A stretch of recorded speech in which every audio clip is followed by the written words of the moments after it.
네, 정치권 관심 뉴스 짚어보는 포커스 나이트 시간입니다. 오늘은 최수영, 김준일 두 분 평론가와 함께하겠습니다. 안녕하십니까? 예, 안녕하세요.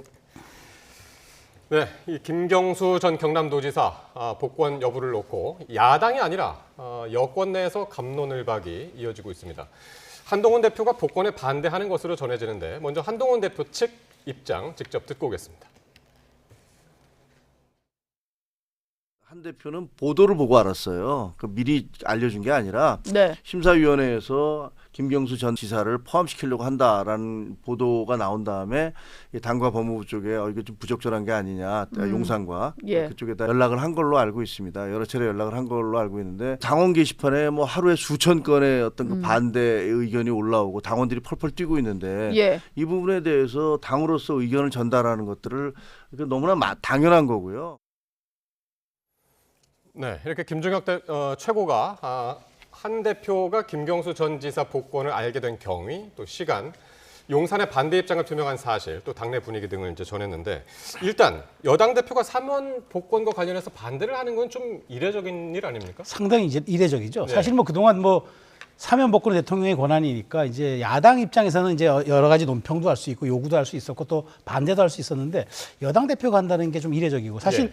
이번 김경수 전 지사에 대한 이야기가 굉장히 좀 논란이 되고 있는 것이 실제로 대통령실과 야당은 진실 게임이 항상 그다음에 대통령실과 여당은 갈등 양상 이게 투 트랙으로 진행이 되고 있기 때문에 사실 예. 이게 이제 관심을 끌고 있는데 굉장히 이례적이긴 한데 저는 이렇게 봐요. 그런데 네. 그렇지만 이게 사실은 연성 이슈예요. 보수 진영에서 봤을 때 김경수 전 지사가 어쨌든 드루킹 사건으로 인해서 복역을 하고 그로 인해서 실형을 선고받고 그다음에 이제 사면 복권이 안 됐지만 이제 그 사면 복권의 과정을 거쳐서 다시 이제 나오는 그 과정을 보수 지지층이나 심지어 중도에서도 이게 과연 맞느냐. 왜냐하면 본인이 그 범죄 자체를 인정을 안 하고 네. 반성도 안 하고 나는 예. 사면 복권 원하지도 않는다고 얘기했는데 그렇다면 과연 이걸 대통령 해줘야 하느냐. 예. 공론장을 왜곡시킨 사람을 이런 측면이 이제 정당에 올라오는 것 아니겠습니까? 근데 네. 보시다시피 정당은 여론을 먹고 사는 집단이고 예. 그 여론의 지지를 가지고 존속되는 집단이잖아요. 그렇기 때문에 민감할 수밖에 없는데 다만 이걸 그 신임 대표가 대통령실과 이렇게 약간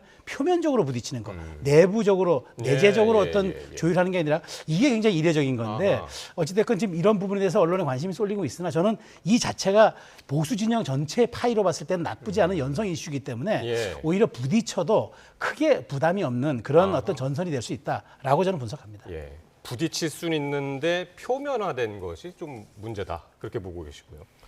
뭐 언론에서는 뭐 4차 유난 갈등이다 뭐 이런 얘기까지 나오는데 저는 뭐 거기까지 갈 것 같지는 않아요. 근데 뭐 이제 보도를 보면은 용산에서 상당히 불쾌해하고 있다. 뭐 그런 얘기가 나오는 것 같습니다. 그래서 예. 결국은 왜 이렇게 했느냐를 생각을 해보면은 예. 첫 번째는 뭐 차별화라고 볼 수밖에 없죠. 이거는 윤석열 대통령과의 이제 차별화라는 건데 결국은 미래 권력으로서 본인이 이제 보수 진영에 좀 더 구애를 해야 되는 그런 상황이 이제 있을 수밖에 없고 이게 2021년에 이낙연 대표의 어떤 교훈 뭐 이런 게 좀 있는 것 같아요. 그때 기억하실지 모르겠는데 2021년 초에 이낙연 대표가 문재인 대통령 만나가지고 이명박 박근혜 사면 얘기를 그때 네. 꺼냈었어요. 예. 물론 이제 본인은 나중에 아니라고 이제 얘기는 했지만은 여론이 굉장히 안 좋았습니다. 그때 당시에 갤럽 여론조사 보면은 민주당 지지층의 75%, 한 4분의 3이 반대를 했어요. 그거를. 예. 그러니까 상대 진영, 반대 진영의 사람을 사면하는 것에 대해서 죄값을 제대로 치르지도 않고 똑같은 예. 이슈예요. 반성하지도 않고 본인들 예. 죄를 반성하지도 않고 이런 사람들을 왜 근데 조금 지금하고는 좀 반대네요. 대통령실에서는 이제 반대를 했었던 거고 그때. 뭐 예. 이제 뭐 여당에서 예. 이제 그렇죠. 이낙연 대표가 이제 대화합 차원에서 차원에서. 이렇게 먼저 제안을 했는데 역풍을 맞고 그다음에 이제 사실상 이제 접었던 상황이 있었죠. 지지율까지 떨어졌어요. 이낙연 대표가 굉장히 높았던 대선 후보 지지율이 높았는데 그 지지율까지 떨어지는 이런 것들을 봤을 때는 지금은 어쨌든 차기 대권을 보는 한동훈 대표 입장에서는 이런 거에 좀 각을 세울 필요가 있다라는 예. 건데 사실은 가만히 있어도 되거든요. 가만히 있어도 되는데 굳이 이거를 이렇게 자기 정치를 하는 것에 대해서 용산이 조금 불쾌해하는 기색도 있는 것 같습니다. 예. 근데 제가 뭐 다른 거는 모르겠고 그러니까 한동훈 대표의 내로남불을 좀 지적을 하고 싶어요. 선택적 분노, 내로남불. 왜냐하면은 이게 그러니까 민주주의를 파괴한 범죄다라고 하는데 지금 예. 이번에 같이 지금 지금 이제 사면이나 복권 대상으로 오른 분들이 원세훈 전 국정원장. 네. 이게 국정원 댓글 사건이거든요. 허허. 제가 뭐 둘 다 잘못했다고 보지만은 공무원들 국정원 직원까지 동원을 해가지고 댓글을 쓰게 한 것과 민간인을 데려다가 쓴 거는 어느 게 더 나쁜가요? 그러니까 이거는 훨씬 더 안 좋은 거예요. 조윤선 블랙리스트, 뭐 이를테면 안종범 이제 그 미르재단의 이제 대기업 뭐 이렇게 대기업들 이제 팔 비틀어 가지고 돈 내게 한 거 이런 예. 것들도 다 국정농단이고 민주주의를 파괴한 거예요. 그러면 분노를 하려면은 이 사람들 싹 안 된다라고 하든지 왜 김경수만 찍어서 합니까? 그러니까 예. 이거는 선택적 분노다. 그러니까 본인 이게 오히려 진정성이 있으려면 이거를 했으면은 본인의 원칙이라고 믿어줄 만한데 예. 이렇게 딱 김경수만 딱 찍어서 하니까 아 이거는 그냥 인기 영합이구나 이렇게 좀 볼 수밖에 없을 것 같습니다. 오늘 한동훈 대표가 당내 이제 사선 네. 중진들과 오찬을 함께 했다고 그래요. 근데 네. 거기서도 사선 중진들도 이 복권 반대 목소리를 이제 같이 냈다고 하는데 네. 그렇게 되면은 조금 한 대표 입장에서는 반대의 명분이 좀 실린 것이 아닌가. 그렇죠. 이제 예. 일단 당의 중진들이 이제 그 물론 뭐 친윤 중진들은 그렇게 해서는 안 된다. 대표가 대통령의 사면권에 대해서 이렇게 왈가왈부해서는 안 된다라고 이제 얘기를 하고 있지만 또 일부 의원들은 충분히 정당이 그런 것도 못 담아내느냐 이제 이런 얘기를 하는 거죠. 그리고 특히나 이제 이 말하자면 물론 뭐 이제 그 김평로가 얘기한 대로 지금 여권에서 사면하는 분들에 대한 논란도 있긴 하지만 예. 어쨌든 한동훈 대표는 법무장관 시절에도 여기에 대해서 반대를 했다고 그 본인은 이제 일관된 목소리를 내고 있기 때문에 그런 측면에서 이제 과연 이제 당에서 한동훈 대표에 얼만큼 이제 힘을 실어줄까 하는 측면이 있었는데 예. 이렇게 된 이상 한 대표 입장에서는 지금 아마 내일로 예정된 이제 그 국무회의에서는 대통령이 재가를 할 테니까 더 이상 부담 주는 확전은 자제하는 것으로 보여지지만 네. 제가 보기에 지금까지 이야기했고 본인이 직접 말로는 이야기하지 않았지만 뭐 측근들이 충분히 얘기를 했기 때문에 네. 그 얘기한 것으로 저는 반영이 다 됐다고 봐요. 더 이상 확전하는 거는 내일 대통령의 최종 재가를 앞두고 굉장히 이건 부담이 되는 상황이고 또 더더군다나 지금 야당과의 한 축에서도 이게 약간 뭐 사전에 상의했느냐 안 했느냐 약간 진실게임 양상이 있기 때문에 예. 한 대표가 확전은 자제할 겁니다. 그렇지만 어찌됐건 저는 이번 일로 인해서 건강한 당정 관계, 그다음에 이제 63%의 지지로 된 새로운 대표가 보여줬던 당의 변화의 모습. 예. 더 이상 우리는 이제 뭐 용산의 출장소가 아니다. 그러니까 지금 김종혁 최고위원의 얘기가 그런 얘기예요. 아니 뭐 정당이 군대냐? 왜 우리가 용산의 얘기를 다 드려야 되느냐? 우리 의견을 충분히 전달할 수 있다. 이런 얘기를 하는 거거든요. 그러니까 그런 측면에서 사실상 이제 스피커로 영입한 최고위원의 스피커로 영입한 김종혁 최고위원이 이 얘기를 한다는 거는 한 대표의 뜻으로 봐야 되겠죠. 그러면은 내일 그 윤 대통령이 이제 복권을 만약에 이제 결정을 하게 되면 네. 그 이후에는 한 대표 측에서 또는 이제 한 대표가 직접적으로 여기에 대해서 왈가불가하지 않을 것이다라고 보시는 건가요? 저는 뭐 이제 그게 뒷얘기로 이제 뭐 기자들하고 밥 먹으면서 나올 수는 있어도 공식적인 얘기는 안 나올 거로 봐요. 왜냐하면 대통령이 사면에 사인한 사안을 그걸 다시 되돌릴 수는 없는 것 아니겠습니까? 불가역적인 상황인데 예. 그걸 가지고 이제 오늘까지는 얘기할 수 있어도 저는 예. 내일부터는 이제 만약 결론이 난 다음에는 저는 그 부분에 대해서는 이제 더 이상 언급을 자제할 것으로 보이고 다음 국면은 전 넘어갈 것으로 보는데 이 과정 자체에서 한 대표가 본인은 한마디도 얘기하지 않았지만 보여줄 것은 다 보여줬고 그다음에 본인이 신임 그러니까요. 대표로서 할 수 있는 건 다 했다라고 보여지는데 다만 이제 앞으로 이렇게 불거진 갈등 관리를 어떻게 용산과 이제 앞으로 물밑으로 건건이 이렇게 부딪히면서 거칠게 예. 나올 수는 없잖아요. 그러니까 측근들이 이야기했지 요건에 대해서 직접적으로 진짜 뭐 어디 한동훈 가면 대표가 없죠. 얘기한 적은 없는 것 같습니다. 근데 또 그 친윤계에서는 뭐라고 하냐면 한 대표가 법무부 장관 시절에 이 김경수 전 지사가 사면이 됐다. 그러니까 2022년 12월에 이제 사면이 됐는데 그때 법무부 장관 시절에는 왜 가만히 있고 지금에서 와가지고 복권을 가지고 왜 문제를 삼냐 이런 거거든요. 뭐 한동훈 장관의 입장에서는 그러니까 공무원 한동훈과 뭐 정무직이든 어쨌든 공무원 한동훈과 정치인 한동훈은 다르다 이렇게 좀 보는 것 같아요. 그때는 어쨌든 이제 국무위원회 한 사람으로서 예. 대통령이 행사한 이 권한에 대해서 본인이 의견을 낼 수는 없으니 그때 당시에 이제 뭐 본인이 이렇게 직접 브리핑까지 했거든요. 대립과 갈등을 해소하고 대한민국의 발전을 위해 힘을 모으자. 이때 이제 김경수 사면할 때 그때 했었던 얘기예요. 이게 한동훈 법무부 장관이. 예.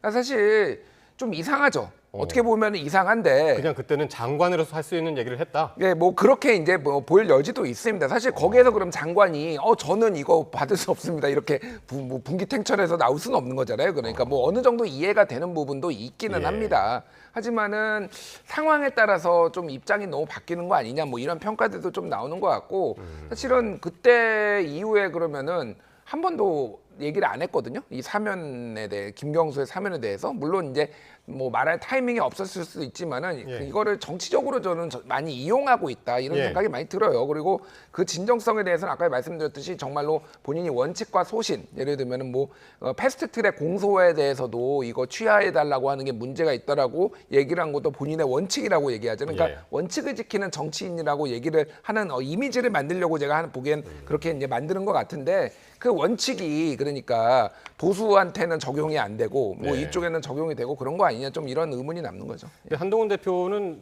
자기는 그때도 사면할 때도 자기는 반대를 네. 했었다. 근데 이제 그게 알려지지 않아서 그랬었나요? 어쨌든 네. 그때도 반대했고 지금도 반대다. 그렇게 이야기를 하던데요. 그러니까 지금 말씀하신 것처럼 사실은 그때 국무위원회 신분이고 그다음에 그러니까 사면을 하는 주무장관이잖아요. 근데 그걸 대통령과 물론 이제 최종 결재권자는 이제 대통령이 하는 거지만 어쨌든 주무장관이 그걸 반대했다라고 이제 명시적으로 얘기할 수 없으나 아마 예. 그런 얘기를 이제 전달했겠죠. 네. 왜냐하면 이제 용산에 법무비서관도 있으니까 충분하게 그런 교감들을 전달했겠지만 결국은 당시에는 이제 대통령실이 화합과 용서, 화해, 네. 국민통합 이런 걸로 이제 하니까 그때는 이제 반대하지 않았다 얘기를 하는데 어찌되었건 그 지금 한동훈 대표 입장에서는 이런 논란이 예정된 걸 알았을 거예요. 왜냐하면 이게 지금 이렇게 됐을 경우에는 용산과의 갈등으로 왜 언론이 프레이밍 안 하겠습니까? 그건 알겠지만 예. 이렇게 간 이유는 본인이 무언가 해야 돼요. 근데 조금 더 우리가 진일보에서 말씀드리면은 뭐 특검이나 이런 걸로 부딪히면은 이거는 사실은 출구 없는 전쟁이 돼버리잖아요. 예. 근데 이런 연성 이슈 제가 말씀드린 보수 진영 전체 파이로 봤을 때 예. 굉장히 뭐 정체성을 우리가 논할 수 있는 이런 이슈를 가지고 부딪히는 건 길게 보면 나쁜 것도 아니고 당장 보기에 갈등처럼 보이지만 확전할 가능성이 없는 거기 때문에 저는 큰 의미가 없다고 봅니다. 알겠습니다. 자, 이렇게 여권 내의 갈등 상황 한번 살펴봤고요. 김경수 전 지사 복권을 둘러싸고 이제는 이제 이재명 전 대표가 대통령실에 복권을 요청했는지 이걸 놓고도 지금 공방이 벌어졌는데요. 관련 발언들 듣고 오겠습니다. 후보는 다양하고 많을수록 좋습니다. 김경수 전 지사 문제는 여러 루트를 통해서 지속적으로 복권을 요청드렸던 바가 있습니다. 저번 영수회담에서도 좀 언급이 된 부분인지. 영수회담 때는 아니고 밝히기가 조금 부적절한데 여러 가지 루트로 제가 요청을 드렸습니다. 저도 해달라고 한 것으로 그때 당시부터 알고 있었습니다. 영수회담을 할 때 소위 이재명 대표의 경쟁자는 하지 않겠다라고 하면서 원희룡 전 국토부 장관도 얘기를 했는가 하면은 심지어 김경수 지사는 복권하지 않겠다라고 얘기를 했을 때 이재명 대표께서 경쟁자는 많으면 많을수록 좋다 이렇게 답변함으로써 사실상 그분들의 제의를 거부한 것입니다. 두 분 얘기가 뭐 거의 비슷한 것 같으면서도 약간 좀 다른데 어쨌든 이 김경수 전 지사가 야권 잠룡으로 분류가 되기 때문에 이재명 전 대표 입장에서는 좀 달갑지 않을 수가 있는데 복권을 요청했었다라는 이 전 대표의 말에 여권하고 대통령실에서는 그런 부탁 받은 적이 없다라고 반박이 나왔습니다. 왜 이렇게 다른 목소리가 나오는 걸까요? 그러니까 이거를 이제 최초에 제기했던 것이 그러니까 소위 말해서 야권 분열용이다 이런 관측들이 나왔잖아요. 그러니까 김경수를 복권함으로써 이제 정치적인 활로를 앞으로 모색하게 해주고 이재명 일각 체제를 조금 분열시키고 당을 분열시키려는 거 아니냐 이런 관측이 예. 나왔잖아요. 예. 그러니까 저는 이거의 연장선상이라고 봅니다. 그러니까 그냥 상식적으로 아예 한 마디도 없었을 거예요. 김경수 전 지사의 복권 문제에 대해서 지금 이게 그러니까 3번의 얘기가 있었는데 한 번은 한 열흘 전에 박찬대 지금 당대표 권한대행이 용산에서 연락이 와가지고 자기가 정경심 전 교수와 동양대 전 교수하고 지금 여기 이 김경수 전 지사 같은 경우에는 복권해달라고 요청을 했다라고 그 예. 얘기를 박찬대 상당히 좀 구체적입니다. 아주 구체적이에요. 그러니까 그런 식으로 얘기를 했고 그 전에 이제 영수회담에서도 뭐 정확하게 이재명 대표는 그거는 아니라고 얘기를 하고 박지원 지금 의원이 그런 얘기를 하고 있고 네. 그 전에도 예전에 친문들이나 이런 몇몇 의원들이 아주 뭐 이제 비공식적이긴 하지만 이런 식으로 의사타진을 했다라는 거예요. 제가 궁금한 건 이런 겁니다. 사면을 요청하는데 공식 루트라는 게 있나요? 그러니까 공식 루트로 받은 게 없다라고 계속 대통령실에서 얘기를 하는데 예. 이게 무슨 문건이 있어가지고 여기에 이렇게 사인하고 뭐 야당 대표 이재명 해가지고 내야지만 이게 공식 문건인가요? 그러니까 그냥 알만한 사람들한테 예를 들면은 뭐 그게 홍보수석이 됐든 뭐 정무수석이 됐든 비서실장이 됐든 그쪽 사람들한테 얘기를 하면 거기서 논의를 해야 되는 거잖아요. 공식 루트는 없을 수는 있는데 예. 이런 건 있을 수 있지 않을까요? 좀 적극적으로 했다거나 소극적으로 좀 했다거나. 아니 그러니까 아예 받지를 않았다고 얘기를 하잖아요. 굳이 네. 저는 뭐 누구의 진위가 말이 맞는지는 제가 모르겠으나 네. 한마디도 안 했을까 정말로 저는 거기에는 의문이에요. 그러니까 그냥 이거는 이쪽에서 얘기를 했다고 하더라도 이쪽에서 부인을 함으로써 이재명은 속이 좁은 사람이야. 이재명은 정적을 다 제거하려는 사람이야라는 불씨를 계속 남겨가지고 가려는 거 아니냐 그렇게 보여집니다. 그리고 이게 뭐 복권 요청 안 하면 안 되는 거니까 그게 그렇게 중요한 문제인가요? 저는 좀 그런 생각이 좀 드네요. 예. 예. 그러니까 박지원 의원의 말은 또 뭐냐면은 영수회담 당시에 이 얘기가 네. 나왔었고, 근데 윤 대통령이 김경수 전 지사를 복권하지 않겠다. 그게 이제 그 이재명 전 대표한테는 어쨌든 유리한 상황이니까 그렇게 제안을 했더니 이재명 전 대표가 그때 당시에 그걸 거부했다. 그 복권해라 이런 식으로 얘기를 했다는 거죠. 뭐 확인은 사실 할 수 없잖아. 이 얘기는 네, 이건 네, 뭐 네. 영수회담 때 나온 얘기니까 뭐 예. 전들 알겠습니까만은 박지원 의원의 얘기에 따르면 이제 그렇다는 건데 저는 사실 그때 그게 이제 비선 라인 논란이 있었잖아요. 공식 라인이 아니고 이제 뭐 그 다른 라인에서 그렇게 얘기했다고 이제 해서 만났다고 얘기를 하는데 저는 그 과정에서 사실 정말로 그렇게 제 정적들이나 그러니까 그 잠재적 경쟁자들을 제거하거나 혹은 뭐 그 사람들 사면하지 않겠다. 근데 거기에 과연 김경수는 1인 명시적으로 들어갔을까? 전 그렇게 보지는 않아요. 왜냐하면 예. 작년에 복권을 시켰잖아요. 사면을 시켰잖아요. 예. 그럼 당연히 언젠가는 복권이 되겠죠. 네. 아니 사면을 시켜놓고 복권 안 시키면 그게 더 이상한 거 아닙니까? 사면과 복권은 어찌 보면은 텀이 있어서 그렇지 한 축으로 봐야 되는 거예요. 근데 거기서 이를테면은 뭐 김경수 특정인들 몇몇 얘기하면서 내가 그러면 뺄 테니까 예. 걱정하지 않으셔도 된다.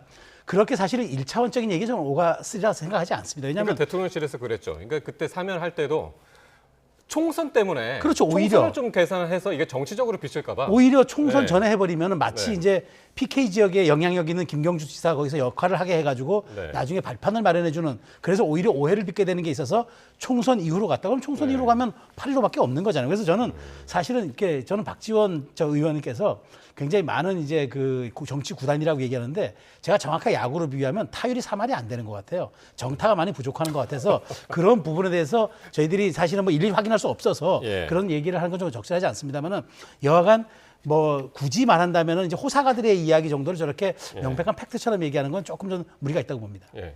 근데 민주당 안팎에서 그 김경수 전 지사의 정치적인 그 역량을 깎아내리는 목소리도 있어서 어떻게 보세요? 그러니까 친문 구심점 역할을 김경수 전 지사가 할 수 있다고 보시나요? 그 오죽 사람이 없으면은 계속 이제 복권도 안 되는 사람을 계속 언급을 하겠습니까? 그러니까 이재명 일각 체제라는 거고, 그러니까 이거를 봐야 돼. 그러니까 예전에 이제 요청을 했는지 사면 요청을 했는지 안 했는지 전 모르겠습니다만 사면 복권을 했는지 안 했는지 모르겠지만 그때 이재명과 지금의 이재명은 완전히 다르다라는 겁니다. 그러니까 총선 이후에 특히 이렇게 어떤 강력한 권한을 가지고 완벽하게 경쟁자가 없는 이 이재명의 상황에서는 뭐 김경수가 오든 누가 오든 그게 큰 위협이 될까요? 그러니까 예전에 그러니까 본인이 구속될지도 모르고 당대표 상황도 굉장히 위태로울 때의 그 이재명과 그 지금의 총선 이후의 이재명은 완전히 다른 같은 정치인이라고 다른 지위에 있는 거라는 거고요. 예. 또 하나는 이재명 대표가 지난번에 총선 과정에서 이제 쳐냈던 정적들을 제거를 한 거를 보면 사실은 친명계 쪽이나 이제 정치권에 나오는 거는 이게 잠재적 경쟁자를 없애는 것보다도 오히려 약간 원한을 뭐 이렇게 갚는 약간 이런 거에 좀 더 가까워요. 무슨 얘기냐면은 예. 이재명 대표나 이쪽 친명들이 보기에는 이재명이 지난번에 0.73%포인트 차로 떨어진 거는 당내 주류들이 돕지 않아서라고 생각을 합니다. 586들이나 예를 들면은 그거 언제 말씀하시는 거예요? 지금 예, 그 상황이. 대선 때 말하는 거예요. 대선 때. 대선 때. 대선 때. 그게 그러니까 상당히 그러니까 계속 이재명 대표는 항상 당의 비주류였고 항상 이렇게 소위 말해서 이제 주류 취급을 못 받고 굉장히 서자 취급을 받았던 사람이에요. 심지어는 대선 때도 이거는 뭐 인식이니까 본인의 인식이니까 그 친명들에서는 그렇게 본다라는 거예요. 그러니까 사실은 이 사람들은 그 많은 사람들을 쳐낸 거지. 그런 이유 때문에 쳐낸 게 있는가? 잠재적 경쟁자를 쳐낸 게 아니라. 근데 예. 김경수 지사는 그거랑 상관이 없는 사람이에요. 감옥에 있었던 사람이거든요. 예. 그러니까 원한이라는 거 자체가 김경수하고는 있지가 않은 거예요. 게다가 김경수가 복권한다고 해서 그러면 지금 상대가 될 수 있느냐? 그건 아니라고 보는 거죠. 그러니까 이거에 협량하게 할 이유가 별로 없는 거예요. 그러니까 이재명 대표가 너무 마음이 넓어서 그런 게 아니라 굳이 이렇게 할 이유가 없기 때문에 그냥 이렇게 된 겁니다. 어쨌든 내일 국무회의에서 어떤 결정이 내려지는지 같이 한번 지켜보기로 하고요. 민주당 전당대회로 가보겠습니다. 이제 막바지에 접어들었는데요. 이제 전대 경선이 이제 서울만 남겨둔 그런 상황입니다. 지난 주말에도 그 이재명 전 대표의 이제 연임에 압도적인 쐐기를 박는 그런 결과가 또 나왔습니다. 그러니까 저는 이제 와서 이제 그 실질적으로 이재명 후보가 90이 되냐 89가 되냐 뭐 99대 명이냐 뭐 8로 끝나냐 이건 의미가 없다고 봐요. 이미 뭐 이건 뒤집을 수 없는 이제 이재명 후보의 당선에 뭐 그건 대세가 형성된 거 그리고 압도적으로 이미 이제 그 사실 이제 주어졌잖아요. 그러다 보니까 사실 모든 것들이 지금 이재명 대표의 모든 시기에 맞춰져 가고 있는 거예요. 그러니까 그러다 보니까 지금 오히려 관심은 최고위원 경선에 있지 지금 정봉주가 어떻게 되고 뭐 김민석이 어떻게 되고 이런 게 관심이 있는 거지 이재명 대표가 이미 뭐 서울 하나 남겨뒀는데 여기서 뭐 90이 되건 80이 되건 이게 큰 의미가 있겠습니까? 다만 이제 이런 거죠. 이재명 대표의 이제 대관식이 이제 18월 18일인데 저는 이재명 대표가 과연 그렇다면 이제 그렇게 완전한 이재명의 민주당으로 정말 다시 한번 완성시킨 다음에 보여줄 리더십에 대해서 이 최고위원회 구성이라든가 그 다음에 이제 한동훈 대표의 어떤 관계를 유지할 것이냐 이런 것들이 이제 관심이지 이재명 대표의 압도적 승리를 저희가 얘기를 하는 게 큰 의미가 있겠습니까? 저는 그 점 지적하고 싶어요. 그러니까 뭐 기정사실화하고 있는 거는 이런 것을 봐서도 알 수 있는데 민주당이 당 강령에 기본사회를 담기로 했는데 이게 기본사회라는 게 그동안 그 이재명 후보가 자신의 정책으로 굉장히 강조해왔던 거잖아요. 그러니까 일단은 기본사회라는 개념은 없는 개념이에요. 그러니까 사회과학적으로 정립되지 않은 개념이라. 이게 그러니까 학술 용어가 아니라는 겁니다. 그러니까 이재명 대표가 만들어낸 무슨 용어예요. 얘기인가요? 기본사회라는 게 어떤 개념인가요? 그러니까 이제 여기에 하위 개념으로 기본 주거, 기본 금융, 기본 소득 뭐 이런 거에 있어서 쉽게 얘기를 하면은 한국판 요람에서 무덤까지 이런 거예요. 그래서 사람으로 태어나서 기본적으로 누려야 될 것들을 다 제공해 주겠다. 그래서 어렸을 때는 뭐 아동 수당도 주고 예를 들면 뭐 주택도 이제 어느 정도 제공을 해주고 이렇게 해서 노인들한테는 뭐 이제 노인정에 있을 때는 뭐 점심도 무료로 주고 뭐 이런 것들을 포탈에서 하는 거고 그래서 기본 사회라는 개념을 이재명 대표가 만들어낸 거지 이게 학술적인 용어가 전혀 아니라는 겁니다. 전 국민 25만 원 민생지원금도 여기에 해당하는 건가요? 뭐 큰 틀에서는 그런 거죠. 사실은 그거는 약간 다른 거고 이거는 휘발성 이슈입니다. 그거는 당장 지금 자영업자들이 다 5개 중에 요 직업은 5집 중에 한 집이 지금 폐업할 정도로 지금 심각하거든요. 코로나 때보다 더 심각한데 어쨌든 그런 거를 해결하기 위해서 이제 낸 거고 기본적인 컨셉은 이거예요. 제가 말하는 건 뭐냐면은 아무도 모르는 이 단어를 왜 넣죠? 그러니까 저는 비판하려고 그러는 거예요. 그러니까 기본 사회라는 단어가 확립된 단어가 아니라고요. 그럼 그러니까. 왜 넣었을까요? 그럼? 그러니까 이재명 대표가 쓰니까 넣었죠. 그러니까 저는 당이 이런 식으로 팔랑귀처럼 팔랑되면 안 됩니다. 그러니까 기본 소득이라는 거는 베이직 인컴이라는 거는 서구에도 있고 우리나라에도 있고 이미 논쟁이 되고 있잖아요. 그러니까 지금 뭐 놀랍지만은 국민의힘 강령에 있어요. 그거는 이제 이 김종인 전 비대위원장이 넣었습니다. 근데 기본 사회라는 건 아예 없는 개념이라고요. 그러니까 만들어내서 이제 논의가 될랑말랑하고 있는데 이런 거를 민주당이라는 전통과 뿌리가 있는 이런 정당이 갑자기 뭐 이재명 대표 될 것 같으니까 넣는다라는 게 이게 말이 되는 거냐고요. 그러니까 좀 자중하셨으면 좋겠다. 진짜 아무거나 좀 강령에다 막 넣으면 안 된다. 이런 얘기 좀 말씀드리겠습니다. 자, 요즘 당내에서 뭐 이재명 1급 체제 여기에 대한 이제 반발이 터져 나오고 있는데 이 말이 김두관 당대표 후보가 아니라요. 최고위원 경선에 나선 정봉주 후보의 발언에서 또 나왔습니다. 듣고 오겠습니다. 통합을 저해하는 당 내부의 암덩어리인 명파리를 잘라내야 합니다. 이른바라 하는 호가호의 정치, 실세 놀이를 하고 있습니다. 모두가 알고 있습니다. 당을 아끼고 걱정하는 많은 당원들이 알면서도 속으로만 부글부글 끓고 있습니다. 자, 오늘 기자회견을 자청해서 한 말인데 암덩어리, 명파리 이런 상당히 이제 발언 수위가 상당했는데 이재명 후보가 최고위원 선거에 개입했다는 사실에 정봉주 후보가 분노하고 있다. 이게 지난주에 박원석 전 정의당 의원이 이야기를 했고 여기에 이어져서 오늘 기자회견을 한 거잖아요. 그렇죠. 예. 그런데 뭐 박원석 의원이 뭐 하지 않은 얘기를 했겠습니까? 저는 이제 그 분노가 있었겠죠. 그리고 사실 분노할 만합니다. 왜냐하면 그 차에서 괜히 태워가지고 나 때문에 뭐 표가 안 나온다고 뭐 이런 얘기하고 그다음에 이제 뭐 또 명석한 캠페인 벌어졌는데 입국 다물고 있으니까 이재명의 마음에 드는 사람은 김민석과 한준호다. 실제 그 이후에 표 쏠림 현상이 쫙 해가지고 뒤집어진 거 아닙니까? 처음에 기세로 봐서 정봉주 지금 후보가 누가 수석 최고가 안 될 거로 예상했겠습니까? 그런데 예. 지금은 안 되는 게 현실화되고 있어요. 예. 이런 측면에서 김두관 후보가 아니라 지금 정봉주 후보 입장에서도 이건 억울하게 짝이 없는 거죠. 왜냐하면 본인이 실력으로 지금 가고 있는데 마치 이제 강성 당원들이 호소해서 정봉주가 혹시 수석되면 이재명 대표에게 걸림돌이 될 수 있어.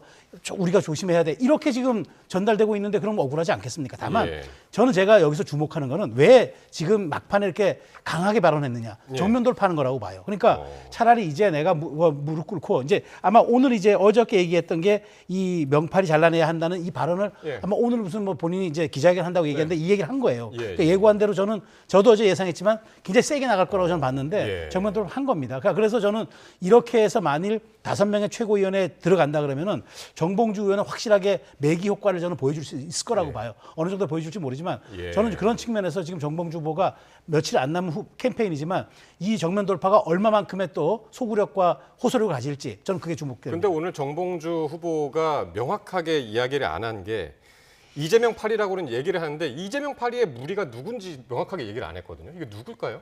그러니까 뭐 누구 이름까지 얘기하기 시작하면은 이제 예. 뭐 전쟁이죠. 내전 상황이 오는 거니까 좀 두루뭉술하게 얘기한 것 같은데 그냥 뭐 전체적으로 지금 뭐 이제 뭐 이재명 대표의 복심이다, 뭐 측근이다라고 하신 분들을 조금 저격을 한 것 같고 뭐 김민석 의원이 가장 뭐 그냥 누가 봐도 김민석 의원 얘기한 거 아니야 이렇게 뭐 볼 수밖에 없는 거죠.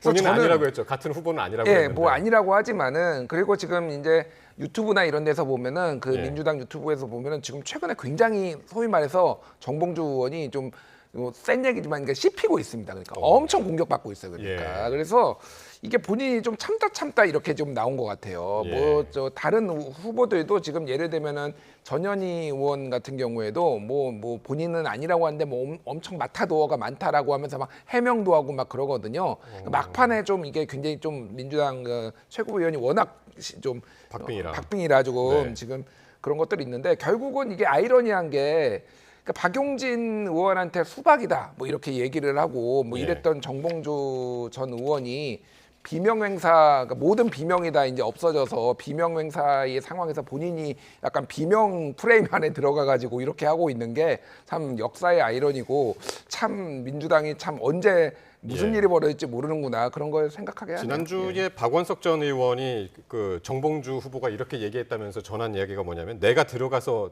최고위원 들어가가지고 어떻게 할지 한번 두고 봐라고 얘기했고 오늘은 뭐라고 했냐면 최고위원 들어가면 그냥 거수기는 되지 않겠다라고 얘기해서 최고위원이 됐을 이후 상황을 어떻게 전망하세요? 근데 뭐 실제 이를테면은 이 정봉주 최고가 만약에 최고위원이 되면 정봉주 최고위원이 반대를 할 만한 사안이 그렇게 막 이게 사안들이 있을까? 왜냐하면은 웬만한 거는 다 지금 다 바꿔놓고요. 민주당이 당 강경까지 지금 다 바꿔놓고 다 정비 이재명 체제로 완비를 해놨는데 갑자기 이재명의 뭔가를 뭐 새로운 체제를 지금 만들어야 될 게 있을까 잘 모르겠습니다. 그러니까 네. 최고위원들은 그냥 지금 당장은 어떻게 하면은 윤석열 정부하고 잘 싸우느냐 지금 그게 제일 관건인 것 같아요. 현재는. 예. 지금 한번 그러면 그 더불어민주당 최고위원 후보 득표율을 한번 같이 한번 볼까요? 지금들 말씀하셨습니다만 이제 최고위원들 5명 뽑는 거죠? 네. 예, 5명 뽑으면은 지금 딱 커트라인이 5위 이원주 네. 의원까지란 네. 말이에요. 근데 5, 6위가 지금 거의 비슷해서요. 네. 예. 저는 사실 여기에서 5, 6위보다도 저는 예. 김병주 의원의 이제 생활 여부가 관심이 있어요. 아, 김병주 예, 의원이요? 왜냐하면 저분이 예. 육군 대장 출신이거든요. 흔치 예. 않은 이제 민주당에서 육군 대장의 커리어를 갖고 있는 분이에요. 근데 예. 저분이 초반에는 굉장히 이제 돌풍을 일으키다가 지금 조금 잠깐 밀리다 다시 이제 경기에서 회복했는데 예. 저는 이제 그거 봅니다. 이제 민주당이 이제 수권 정당이 되려면은 저렇게 이제 그 외교 안보의 전문가 특히나 이제 육군대장 정도의 안보 식견인 사람을 해야 되는데 그 지금 명석한 캠페인이 벌어지고 난 다음에 저분도 피해자가 됐었거든요. 그런 측면에서 저는 정봉주 의원의 생환, 그러니까 정봉주 의원이 1, 2위에서 어디 하느냐와 예. 김병준이 결국 5위 안에 들어가느냐. 나머지는 명석한에 다 이미 얘기가 된 거니까. 예. 저는 그런 측면에서 과연 그 강성 지지층이 그런 외연 확장까지 보고 이 예. 문제 이게 이번 투표에 임할 것인지 저는 그래서 최고위원 투표가 관심이 있습니다. 예. 김평론가님은 어떻게 보시나요? 이 뭐 최고위원. 이거는 네. 뒤집혀도 사실은 뭐 지금 5, 6위가 0.02% 포인트로 좀 그러니까요. 붙어 있거든요. 예. 그런데 민영배 후보도 뭐 불가능하지 않아요. 지금 뭐 퍼센테이지 차가 1% 포인트면은 예. 서울하고 ARS 대의원들 표 많이 얻으면은 아직도 뒤집을 수 있다. 그러니까 이건 사실 모르는 거예요 지금. 예. 그리고 뭐 ARS도 있나요? 예, 대의원 ARS도 있기 때문에 그러네요. 어떻게 예. 될지 모릅니다. 그래서 사실 4위와 5위가 또 뒤집힐 가능성도 배제할 수 없어서 지금 예. 알 수 없고 이게 만약에 민영배 후보가 막 치고 올라오고 그다음에 6위와 7위가 이현주 전현희 전현희 이현주가 되면은 여성은 한 명은 무조건 들어가야 되거든요. 그렇죠. 그러면 순위도 중요해요. 만약에 그렇게 되면은. 그러니까 누가 앞서느냐 그렇죠. 이현주와 전현희 중에. 그래서 네. 이거는 진짜 끝날 때까지 모르는 건데 어쨌든 지금 서울이면은 전현희 후보가 서울의 서울이었군요. 지역구를 가지고 예, 있기 중구, 때문에 그나마 조금 더 유리한 부분이 유리한, 있지 않을까 있다. 뭐 그렇게 볼 수도 있을 예. 것 같습니다. 마지막으로 저희 독립기념관장 얘기를 안 할 수가 없는데요. 이 광복절을 앞두고 있는데 독립기념관장 임명 후폭풍이 지금 거셉니다. 그래서 오늘 김형석 신임 독립기념관장이 뭐 그 기자회견까지 열었는데 지금 역사관 논란이 굉장히 큰 거죠. 네, 그렇습니다. 근데 예. 이제 이분이 이제 뉴라이트라고 이제 공격을 하는 이제 네. 공격을 받고 있는데 예. 뉴라이트가 그런 거잖아요. 과거 2000년대 초반에 이제 좌파 진영에 있다가 이제 우파로 전향한 분들이 이제 이른바 일제 강점기가 오히려 이제 우리가 근대화를 이뤘다 해서 그게 식민지 근대화론을 얘기하다가 이제 그게 이제 친일 논란과 이제 겹쳐가지고 굉장히 논란이 됐는데 예. 이분은 학자 출신이기 때문에 저는 예. 거기에 대해서 큰 말하자면은 뉴라이트의 세력으로 볼 수도 없고 그다음에 다만 이제 학자로서의 역사관이 있었을 뿐인데 그걸 가지고 너무 확대 해석했다. 그래서 오늘 이제 기자회견하면서도 본인이 좀 억울함을 얘기했는데 예. 이분이 얘기를 합니다. 건국절 나는 그런 생각 한 적도 없고 그다음에 우리 역사에서 김구와 이승만은 동시에 국부로 건국의 아버지로 추앙받아야 한다. 그러니까 저는 큰 문제가 없다고 보는데 예. 굳이 광복회가 이 문제를 가지고 이렇게까지 결국 행사를 두 개로 나눠서 치료할 정도로 거칠게 몰아붙일 사안인지 예. 저는 사실 조금 의문은 듭니다. 광복회가 그러니까 지금 이 김형석 신임 독립기념관장 임명을 철회하지 않으면 광복절 그 경축식까지 이제 불참하겠다고 얘기를 해서 광복회가 불참하는 광복절 행사가 있었나 싶기도 합니다. 없는 걸로 알고 있고요. 그러니까 이렇게까지 해야 되나 정말. 네. 그러니까 지금 이게 한 건이 아니에요. 그러니까 지금 그 동북아 역사재단 국사편찬위원회 그리고 한국학중앙연구원 독립기념관까지 전부 다 뉴라이트 인사들도 다 넣었습니다. 그러니까 한국학중앙연구원은 김낙년 동국대 경제학과 명예교수인데 이분이 반일 종족주의 쓴 분이거든요. 그분이 이렇다면은 뭐 강제성 위안부는 강제성이 없었다. 그 강제징용 없었다. 뭐 이런 거 주장하신 분이에요.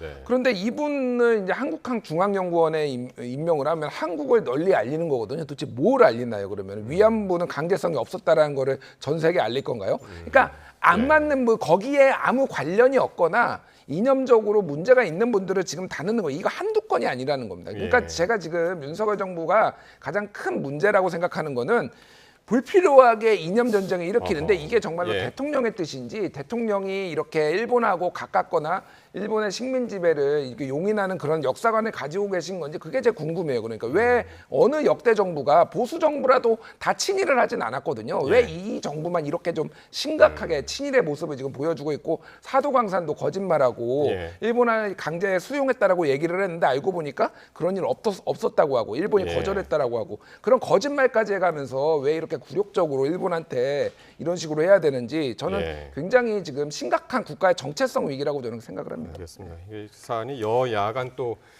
광복회하고 정부 간 첨예한 갈등이 있어서 앞으로 이제 광복절까지 사흘 남았는데 그 사이에 어떻게 전개될지 같이 또 지켜보도록 하겠습니다. 지금까지 최수영, 김준일 두 분 평론가와 함께했습니다. 고맙습니다.